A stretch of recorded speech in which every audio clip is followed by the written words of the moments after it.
O discurso, ele é um ato muito importante porque, além de ele focalizar questões pontuais, o discurso ele sinaliza tendências, sinaliza direções que podem ser tomadas no sentido de um novo enquadramento da sociedade. O discurso ele acaba servindo como uma proposta de futuro.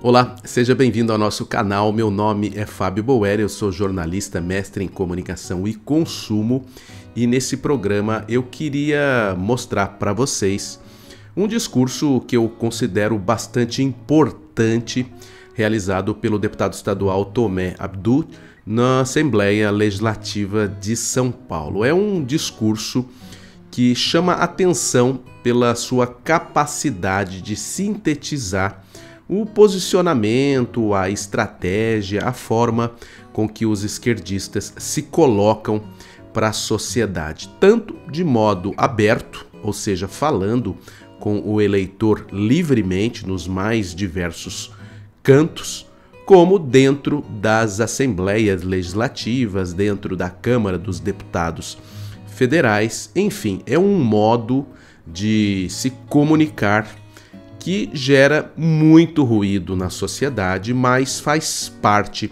dessa estratégia perversa da esquerda de tentar demonizar a política. Afinal de contas, todo esse enredo, essa forma, esse envelopamento, essa embalagem que a esquerda dá à política faz parte de um jogo de cena. Esse jogo de cena tem o objetivo de criar distanciamentos do brasileiro comum. O que a esquerda quer é que a política seja um objeto desconfortável, que a política seja um fenômeno que causa um certo incômodo para o brasileiro e que ele realmente fique distante. Dessa forma, a esquerda consegue fortalecer a sua militância, aquela militância raivosa, aquela militância que prega o ódio, aquela militância que não tem nem noção do que está fazendo.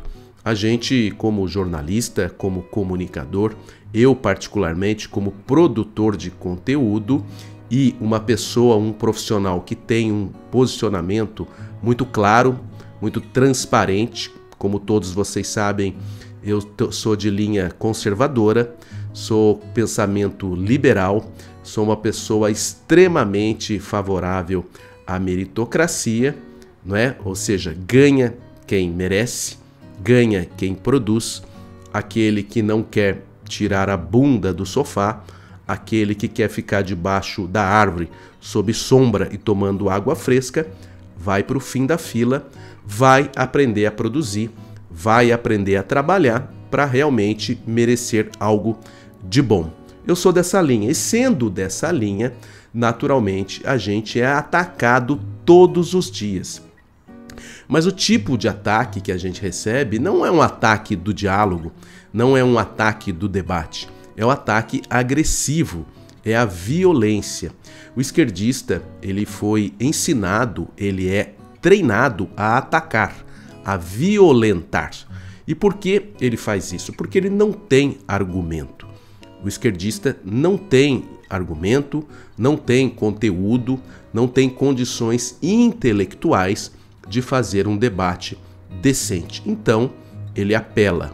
É como diz aquela historinha, né? Ele vai e dá um tapa no tabuleiro, derruba todas as peças e acaba com o jogo. Que jogo? O jogo que ele estava perdendo. Então essa é a forma do petista, é a forma do esquerdista se posicionar na sociedade, atacando. É um sujeito confuso, e é um sujeito confuso porque vive num oceano de incoerências.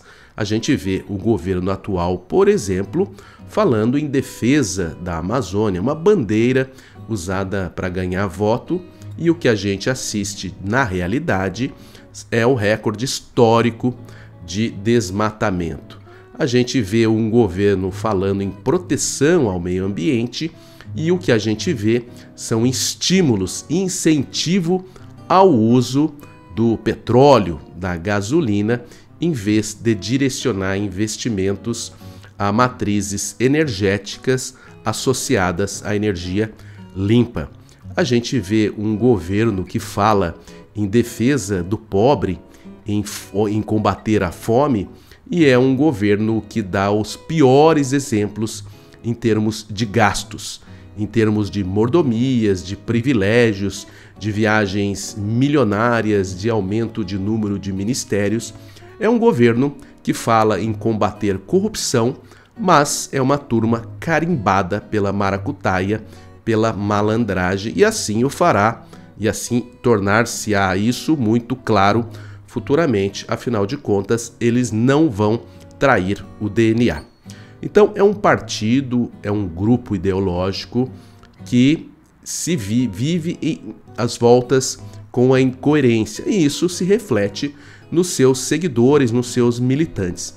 Logo, gente confusa, logo, gente incoerente, não tem argumento, e quando não há argumento, parte para a violência.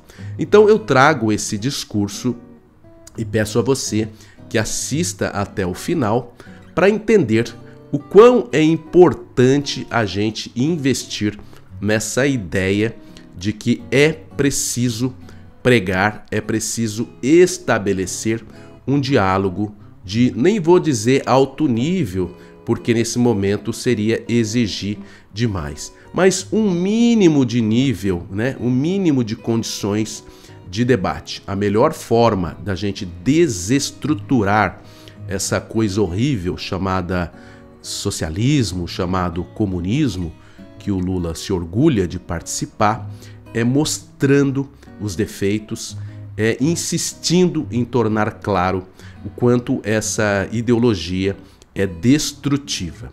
Então o deputado Tomé Abdou traz uma visão muito interessante acerca dessas condições que precisamos implantar no nosso discurso político.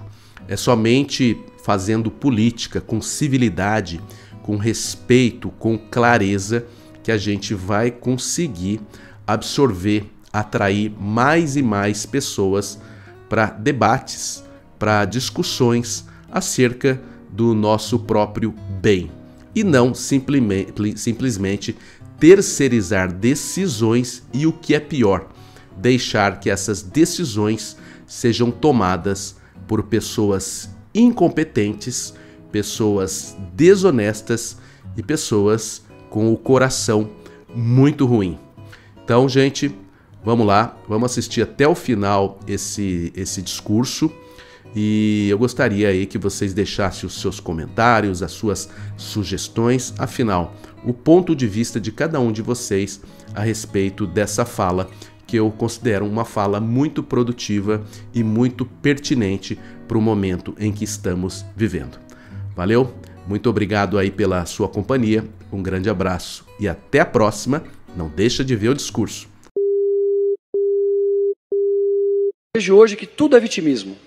Tudo é vitimismo. Porque A sofreu isso, porque A sofreu aquilo. Eu vou dizer uma coisa na minha vida pessoal aqui. Eu fui estuprado aos 8 anos de idade. Deputado Guilherme. Fui estuprado aos 8 anos de idade. Acho que pouca gente aqui sabia disso. Estou falando publicamente pela primeira vez. Eu estava andando de bicicleta ao lado da minha casa. Havia um açougue, havia um açougueiro que trabalhava naquele açougue. Ele me puxou para dentro e abusou de mim sexualmente. Eu nunca usei isso como vitimismo na minha vida. Nunca usei. Isso foi a força motora que me deu para me tornar uma pessoa mais íntegra, mais responsável, mais compreensiva com os outros, sem preconceito. E nós estamos levando o Brasil para um momento de preconceito extremo. Tudo é vitimismo. Às vezes alguém fala alguma coisa com uma pessoa, um pequeno desentendimento, se a cor daquela pessoa é diferente, aquela pessoa é preconceituosa. Homofobia. Vocês me desculpem, eu não enxergo o mundo da maneira como vocês enxergam, eu enxergo de uma maneira muito diferente. O Brasil é um país inclusivo e sempre foi.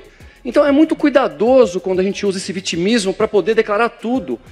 Nós não devemos sentar aqui, deputado Cortez, o senhor sabe o respeito que eu tenho com o senhor, quando a gente convoca alguém para poder falar alguma coisa e se chama a pessoa de charlatanismo, pântano moral, preconceituoso, é o tempo todo essa mesma história. Está muito cansativo tudo isso. Eu sou um deputado de direita, conservador nos costumes. Eu faço questão de, quando eu chego aqui, dar a volta e dar a mão para todos vocês. Então, que história é essa de a gente ficar aqui se agredindo, se atacando? Nós estamos discutindo uma CPI para poder defender as nossas crianças. A questão não é o direcionamento sexual que ela tem. A questão é o tratamento que pode estar se dando a uma criança entre 4 e 11 anos de idade, se ele realmente é um tratamento necessário naquele momento, se aquela pessoa em algum momento mais para frente, ela pode se arrepender de alguma coisa e aquilo que foi feito pode ser que não tenha retorno. É isso que nós estamos discutindo.